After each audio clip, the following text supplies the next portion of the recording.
For some people, the number 7 is a very lucky number. And fortunately, in this franchise, the 7 is that lucky, perfect number. And today we're going to talk about Fast and Furious 7. See you on the other side.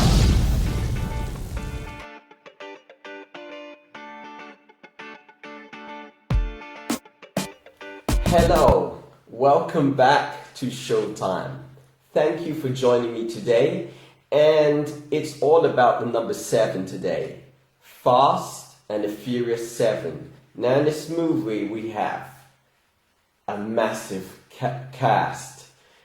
It's like a big hamburger, you know, you got everything in it. It's so big you don't even know how you're gonna eat that hamburger or finish that hamburger. So it's just so compact. And sometimes when you have so many great actors for this particular franchise, one would think, how would the script writers and directors meld all these different characters together and give them enough time without it being not too effective, not too confusing? Because if you have too many characters and you want to give each character and actor enough time, sometimes it can be too much, and maybe one actor gets more time than the other, and it just doesn't seem to flow or function very well. But 7 is the lucky number, and it worked out. You've got to think, we have Vin Diesel, we have the late Paul Walker, Michelle Rodriguez, we have Jason Statham, and so many other actors and actresses all melded in this movie. So I've got to hand it to the director, James Wan, for doing a fantastic job and keeping the action. The action in this movie was amazing, and it didn't seem saturated at all. It didn't seem... Okay, when you look at the Fast and Furious movies, it does seem now a little bit like a superhero movie, because you would think, yeah, in real life, really that person is not going to survive something like that. But it just, you know, you don't really think about it. You just enjoy the movie, and that movie it's so enjoyable. I saw this movie back in April on Easter Sunday, and it was such a privilege. I had my mouth open watching this movie. It was so satisfying. And I saw the trailer, and I was really hyped up about the trailer. But also, usually my doubts get the worst of me, and usually when the movie comes to maybe if it can survive to the 5th or 6th movie in the franchise, usually I'm a bit nervous, because it just loses the steam, and it's just the same thing, just trying to become the first movie. But in actual fact, this movie was completely revamped, and they just took it in a different direction. And it's a fun movie. You have fun watching this movie. You laugh. It takes your breath away. Also the effects, the stunts.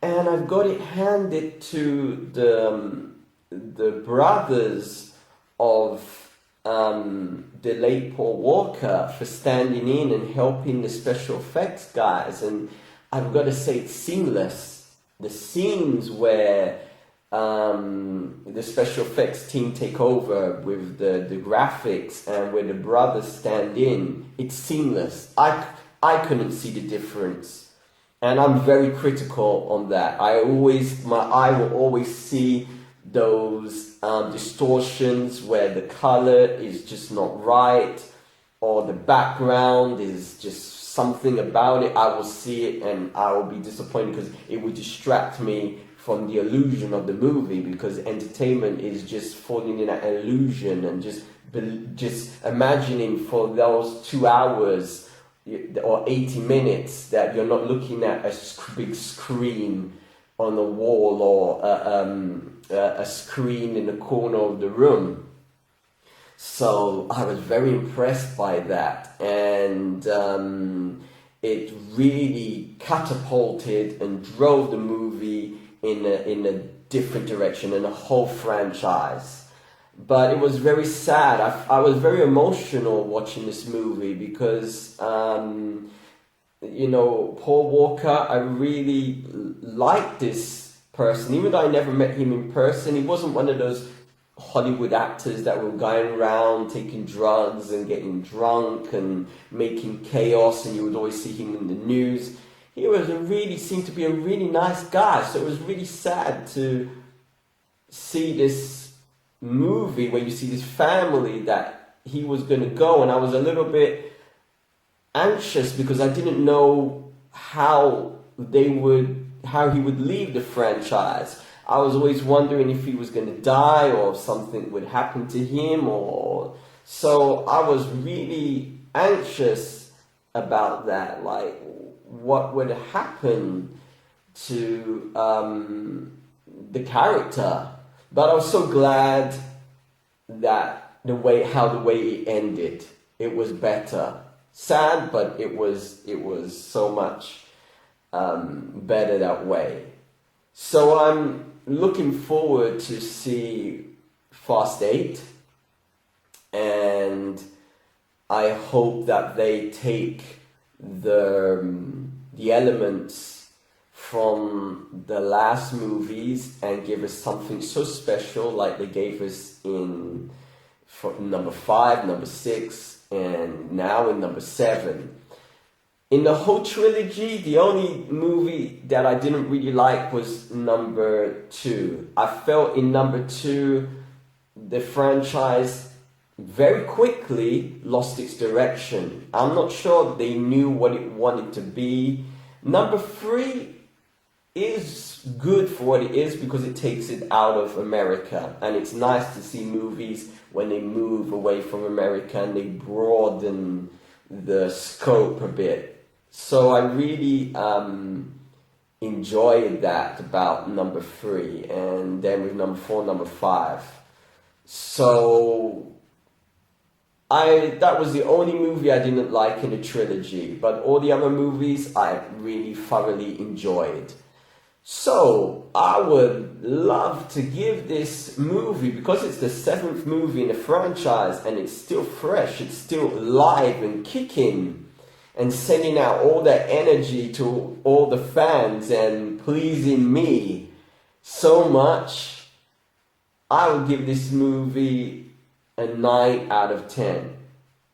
Definitely a 9 out of 10. So guys, thank you for joining me today. And I'll be back very soon with some new reviews. I will review very soon Jessica Jones, which I'm enjoying so much. But until I finish all the episodes, I will give a review on the first season. And I will continue doing the reviews of all the different Star Wars movies before the new movie comes out. The 7th movie comes out on the 18th of December, depending where you are in the world, because there's different dates for different places. So guys, thank you for supporting me. Thank you so much. If you like this video, please give me a thumbs up and subscribe to Showtime, and I'll see you very soon. And let's talk about movies. Have a great day, have a great evening, whatever you're doing, and see you very soon. Bye-bye.